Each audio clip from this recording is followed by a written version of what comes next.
നമസ്കാരം സുഹൃത്തുക്കളെ, എന്റെ പേര് Aswathy. Welcome to my channel tips and tricks. ഇന്ന് ഷുവർ ഷോട്ട് കറണ്ട് അഫയേഴ്സിന്റെ ക്ലാസ് ആണ്. വളരെ ഇമ്പോർട്ടന്റ് ആയിട്ടുള്ള സെലക്റ്റീവ് ആയിട്ടുള്ള പോയിന്റ്സ് ആണ് ഈ ഒരു ക്ലാസ്സിൽ ഞാൻ ഉൾപ്പെടുത്തിയിരിക്കുന്നത്. അപ്പൊ ഇതുവരെ ഞാൻ റീസെന്റ് ആയിട്ട് ചെയ്തിട്ടുള്ള കറണ്ട് അഫയേഴ്സ് ഇല്ലേ, കറണ്ട് അഫയേഴ്സ് 2022 എന്ന് പറയുന്ന പ്ലേസിനകത്ത് ഇട്ടേക്കുന്നത്. അതിനകത്ത് 22-23 കറണ്ട് അഫയേഴ്സ് ആണ് ചെയ്തിരിക്കുന്നത്. ക്ലാസ്സിലേക്ക് പോയാലോ? സബ്സ്ക്രൈബ് ചെയ്യാത്തവരുണ്ടെങ്കിൽ സബ്സ്ക്രൈബ് ചെയ്ത് സപ്പോർട്ട് ചെയ്തേക്കണേ. പിന്നെ എപ്പോഴും പറയുന്നത് പോലെ വീഡിയോസ് ഇഷ്ടമാവുകയാണെങ്കിൽ ആ ലൈക്ക് ബട്ടൺ ഒന്ന് ക്ലിക്ക് ചെയ്തിട്ട് പോവാ. ലൈക്സിന്റെ നമ്പർ കാണുമ്പോൾ അല്ലേ എനിക്ക് എത്രത്തോളം ക്ലാസ്സുകളൊക്കെ ഇഷ്ടമാവുന്നുണ്ടെന്ന് എനിക്കൊന്ന് മനസ്സിലാക്കാൻ വേണ്ടി പറ്റത്തുള്ളൂ. പിന്നെ ഫസ്റ്റ് കമന്റ് ഒന്ന് ചെക്ക് ചെയ്തേക്കാം. ടെലഗ്രാമിന്റെ ലിങ്ക് ഞാൻ പിൻ ചെയ്ത് വെച്ചിട്ടുണ്ടേ. ക്ലാസ്സിലേക്ക് പോവാം. ഇന്നത്തെ ആദ്യത്തെ ടോപ്പിക് പുരുഷ ഹോക്കി ലോകകപ്പ് വേദികളും വിജയികളുമാണ്. വളരെ ഇമ്പോർട്ടന്റ് ആണ്, ശ്രദ്ധിക്കാം. അപ്പൊ ആദ്യമായിട്ട് പുരുഷ ഹോക്കി ലോകകപ്പ് നടന്നത്, ആദ്യത്തെ പുരുഷ ഹോക്കി ലോകകപ്പ് നടന്നത് 1971 സ്പെയിനിലെ ബാഴ്സലോണയിൽ വെച്ചിട്ടാണ് പുരുഷ ഹോക്കി ലോകകപ്പ് നടന്നത്. കിരീടം നേടിയത്, ആദ്യ പുരുഷ ഹോക്കി ലോകകപ്പിന്റെ കിരീടം നേടിയത് പാകിസ്ഥാനാണ്. പാകിസ്ഥാൻ. അപ്പൊ 1971 ആദ്യത്തെ പുരുഷ ഹോക്കി ലോകകപ്പ് നടന്നത്. വേദി സ്പെയിനിലെ ബാഴ്സലോണ. സ്പെയിനിലെ ബാഴ്സലോണയായിരുന്നു വേദി. കിരീടം നേടിയത് പാകിസ്ഥാനാണ്. കിരീടം നേടിയത് പാകിസ്ഥാൻ. ഇന്ത്യ ആദ്യമായി പുരുഷ ഹോക്കി ലോകകപ്പ് കിരീടം നേടുന്നത് 1975 1975 ഇന്ത്യ ആദ്യമായി പുരുഷ ഹോക്കി ലോകകപ്പ് കിരീടം നേടുന്നത്. 1975 മത്സരം നടന്നത് മലേഷ്യയിലെ കോലാലംപൂരിൽ വെച്ചാണ് മത്സരം നടന്നത്. ഇനി 2018 പുരുഷ ഹോക്കി വേൾഡ് കപ്പ് നടന്നത് ഇന്ത്യയിൽ വെച്ചിട്ടാണ്. ഭുവനേശ്വറിൽ വെച്ചിട്ടാണ് പുരുഷ ഹോക്കി ലോകകപ്പ് നടന്നത്. വിജയിയായത് ബെൽജിയമാണ് വിജയിയായത്. അപ്പൊ 2018 ഇന്ത്യയിൽ വെച്ചിട്ടാണ് നടന്നത്. ഭുവനേശ്വരായിരുന്നു വേദി. വിജയിയായത് ബെൽജിയം. 2023 ഭുവനേശ്വർ ആൻഡ് റൂർക്കേല ഇന്ത്യയിൽ വെച്ച് തന്നെയാണ് നടന്നത്. ഭുവനേശ്വർ ആൻഡ് റൂർക്കേലയിൽ വെച്ചിട്ടാണ് 2023 നടന്നത്. ജർമ്മനിയാണ് കിരീടം നേടിയത്. ജർമ്മനി ഫൈനലിൽ ഏത് ടീമിനെയാണ് പരാജയപ്പെടുത്തിയത്? ബെൽജിയത്തെയാണ് പരാജയപ്പെടുത്തിയത്. അപ്പൊ 2023 ഭുവനേശ്വർ ആൻഡ് റൂർക്കേല, അതായത് ഇന്ത്യയിൽ വെച്ചിട്ടാണ് നടന്നത്. ജർമ്മനി ആയിരുന്നു കിരീടം നേടിയത്. ഫൈനലിൽ പരാജയപ്പെടുത്തിയത് ബെൽജിയത്തെയാണ്. ഇനി 2026 മത്സരം നടക്കാൻ പോകുന്നത് ബെൽജിയം ആൻഡ് നെതർലാൻഡ്സിലാണ്. അപ്പൊ ബെൽജിയം ആൻഡ് നെതർലാൻഡ്സ്, ബെൽജിയത്തിലും നെതർലാൻഡ്സിലും വെച്ചിട്ടാണ് 2026 മത്സരം നടക്കാൻ ഇരിക്കുന്നത്. ഇപ്പൊ 2018 വേദി ഇന്ത്യ ഭുവനേശ്വർ, 2023 വേദിയും India Bhubaneswar and Rourkela, 2026 Belgium and Netherlands.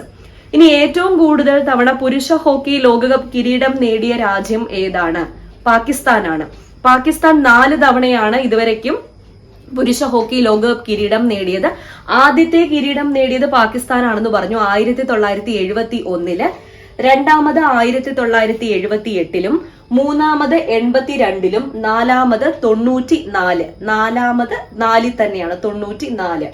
അപ്പൊ ആദ്യമായിട്ട് നേടിയത് 1971, പാകിസ്ഥാൻ കിരീടം നേടിയത് 1971, രണ്ടാമത് 1978, മൂന്നാമത് 1982, നാലാമത് 1994.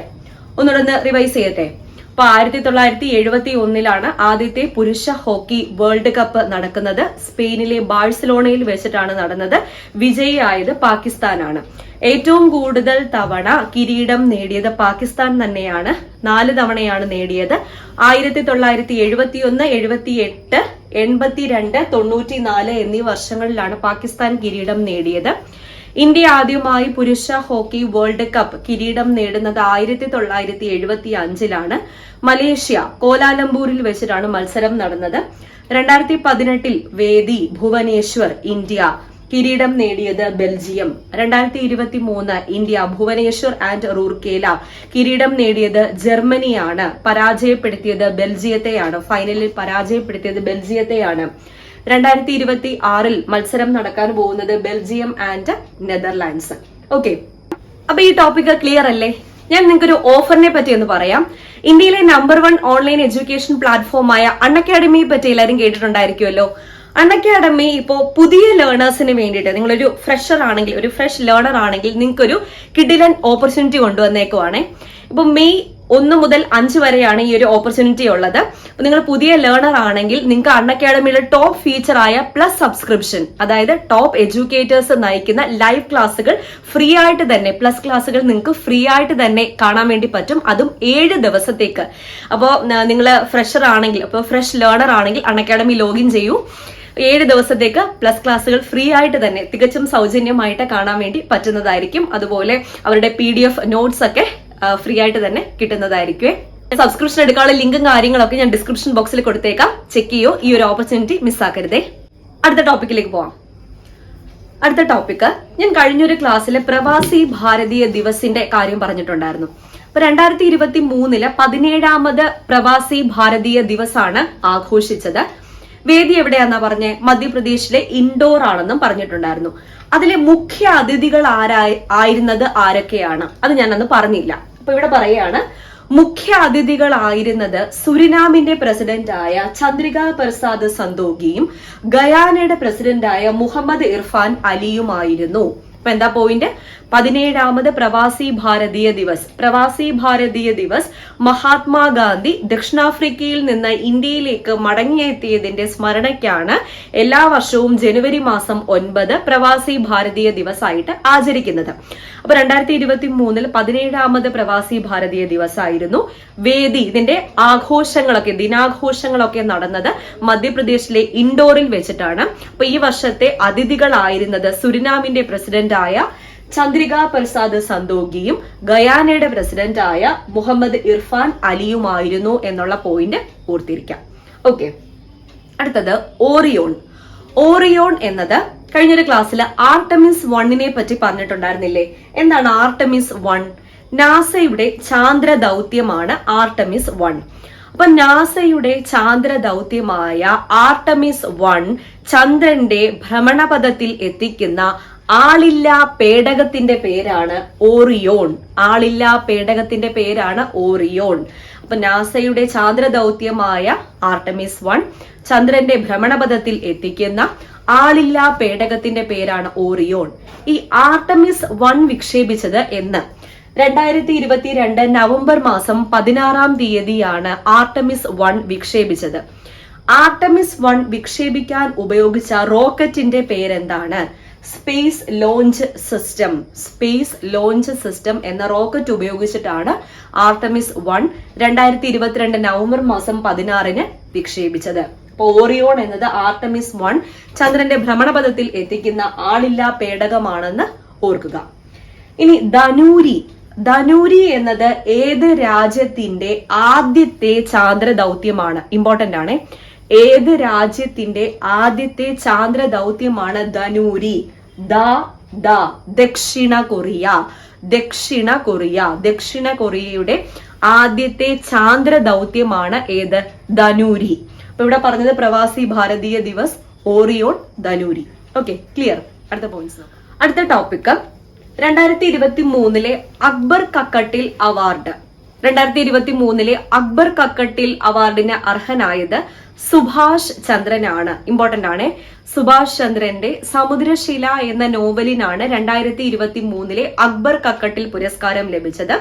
50,000 രൂപയും പോൾ കല്ലാട്ട് രൂപകൽപ്പന ചെയ്ത ശില്പവും അടങ്ങുന്നതാണ് പുരസ്കാരം. 2023 അക്ബർ കക്കട്ടിൽ അവാർഡിന് അർഹനായത് സുഭാഷ് ചന്ദ്രൻ. ഇദ്ദേഹത്തിന്റെ സമുദ്രശില എന്ന നോവലിനാണ് പുരസ്കാരം ലഭിച്ചത്. പുരസ്കാര തുക 50,000 രൂപയും പിന്നെ പോൾ കല്ലാട്ട് രൂപകൽപ്പന ചെയ്ത ശില്പവും അടങ്ങുന്നതാണ് പുരസ്കാരം. കഴിഞ്ഞൊരു ക്ലാസ്സില് സംസ്ഥാന ബാലസാഹിത്യ ഇൻസ്റ്റിറ്റ്യൂട്ടിന്റെ ബാലസാഹിത്യ പുരസ്കാരം 2022 പറ്റി പറഞ്ഞിട്ടുണ്ടായിരുന്നു. അതില് കഥ നോവൽ വിഭാഗത്തിൽ പുരസ്കാരം ലഭിച്ചത് ആർക്കാന്ന് പറഞ്ഞു? EN ഷീജ. ഓർമ്മയുണ്ടാകുമെന്ന് കരുതുകയാണ്. EN ഷീജ. EN ഷീജയുടെ അമ്മ മണമുള്ള കനിവുകൾ എന്ന കഥയ്ക്കാണ് എന്ത് കിട്ടിയത്? കഥാ നോവൽ വിഭാഗത്തിലെ പുരസ്കാരം ലഭിച്ചത്. EN ഷീജയുടെ അമ്മ മണമുള്ള കനിവുകൾ.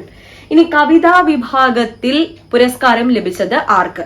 അപ്പൊ 2022 ബാലസാഹിത്യ ഇൻസ്റ്റിറ്റ്യൂട്ടിന്റെ ബാലസാഹിത്യ പുരസ്കാരം 2022 കവിതാ വിഭാഗത്തിൽ മികച്ച കവിതയായിട്ട് തെരഞ്ഞെടുത്തത് ചിമ്മിനിവെട്ടം എന്ന കവിതയാണ്. ഈ കവിതയുടെ രചയിതാവ് മനോജ് മണിയൂർ ആണ്. അപ്പം മനോജ് മണിയൂരിന്റെ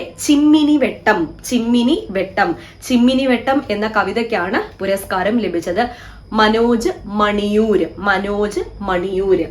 അടുത്ത ജീവചരിത്രം ആത്മകഥ വിഭാഗത്തിൽ പുരസ്കാരം ലഭിച്ചത് സുധീർ പൂച്ചാലിയുടെ മാർക്കോണി എന്ന കൃതിക്കാണ്.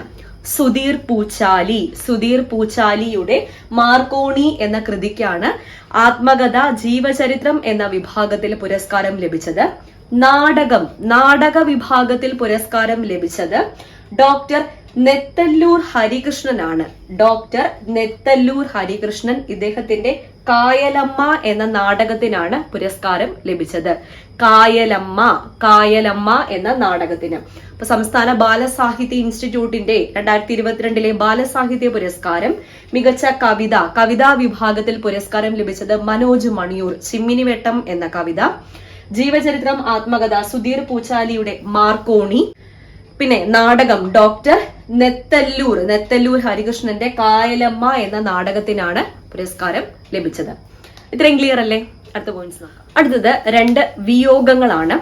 ആദ്യത്തേത് കെ വിശ്വനാഥൻ. ഇദ്ദേഹം സംവിധായകനാണ്, ചലച്ചിത്ര സംവിധായകൻ. ഇദ്ദേഹത്തിന് 5 തവണ ദേശീയ പുരസ്കാരവും 20 തവണ സംസ്ഥാന പുരസ്കാരവും നേടിയിട്ടുള്ള പ്രശസ്തനായിട്ടുള്ള സംവിധായകനാണ് കെ വിശ്വനാഥൻ. ഇദ്ദേഹം അന്തരിച്ചു. ഇദ്ദേഹത്തിന് 1992 പത്മശ്രീ പുരസ്കാരവും 2016 ദാദാ സാഹിബ് ഫാൽക്കെ പുരസ്കാരവും ലഭിച്ചിട്ടുണ്ട്. അപ്പൊ കെ വിശ്വനാഥൻ ചലച്ചിത്ര സംവിധായകനാണ്. ഇദ്ദേഹത്തിന് 5 ദേശീയ പുരസ്കാരങ്ങളും 20 സംസ്ഥാന പുരസ്കാരങ്ങളും ലഭിച്ചിട്ടുണ്ട്. 1992 പത്മശ്രീയും 2016 ദാദാ സാഹിബ് ഫാൽക്കെ പുരസ്കാരവും കെ വിശ്വനാഥന് ലഭിച്ചിട്ടുണ്ട്. ഇനി വാണി ജയറാം, പ്രമുഖ പിന്നണി ഗായിക വാണി ജയറാം അന്തരിച്ചു. വാണി ജയറാമിന്റെ യഥാർത്ഥ പേരെന്താ? കലൈവാണി എന്നതാണ് വാണി ജയറാമിന്റെ യഥാർത്ഥ പേര്. 19 ഇന്ത്യൻ ഭാഷകളിലായി 10,000-ൽ ഏറെ ഗാനങ്ങൾ വാണി ജയറാം ആലപിച്ചിട്ടുണ്ട്. 3 തവണ ദേശീയ പുരസ്കാരവും വാണി ജയറാമിന് ലഭിച്ചിട്ടുണ്ട്. 3 തവണ ദേശീയ പുരസ്കാരം കൂടാതെ 2023 രാജ്യം പത്മവിഭൂഷൺ നൽകിയും വാണി ജയറാമിനെ ആദരിച്ചു. അപ്പൊ 2023 പത്മവിഭൂഷൺ ലഭിച്ചിട്ടുണ്ട്. 19 ഇന്ത്യൻ ഭാഷകളിലായി 10,000-ൽ ഏറെ ഗാനങ്ങൾ വാണി ജയറാം ആലപിച്ചിട്ടുണ്ട്. വാണി ജയറാമിന് 3 തവണയാണ് ദേശീയ പുരസ്കാരം ലഭിച്ചിരിക്കുന്നത്. വാണി ജയറാമിന്റെ യഥാർത്ഥ പേര് കലൈവാണി എന്നതാണ്. ഓക്കെ, അപ്പൊ ഇത്രയേ ഉള്ളൂ ഇന്നത്തെ ടോപ്പിക്സ്. മനസ്സിലായി എന്ന് വിചാരിക്കുവാണ്. എല്ലാ പോയിന്റ്സും ഇമ്പോർട്ടന്റ് ആണ്, നോട്ട് ചെയ്ത് വെച്ച് പഠിച്ചോളാം. പിന്നെ ഞാൻ നേരത്തെ പറഞ്ഞതുപോലെ അൺഅക്കാഡമിയുടെ സബ്സ്ക്രിപ്ഷൻ നിങ്ങൾക്ക് ഫ്രീ ആയിട്ട് തന്നെ 7 ദിവസത്തെ പ്ലസ് സബ്സ്ക്രിപ്ഷൻ കിട്ടുന്നതായിരിക്കും. അപ്പോൾ ഒന്ന് ട്രൈ ചെയ്ത് നോക്കാം. ലിങ്ക് ഡിസ്ക്രിപ്ഷൻ ബോക്സിൽ കൊടുത്തേക്കാം. വീണ്ടും കാണാം. Tata, bye bye, thank you.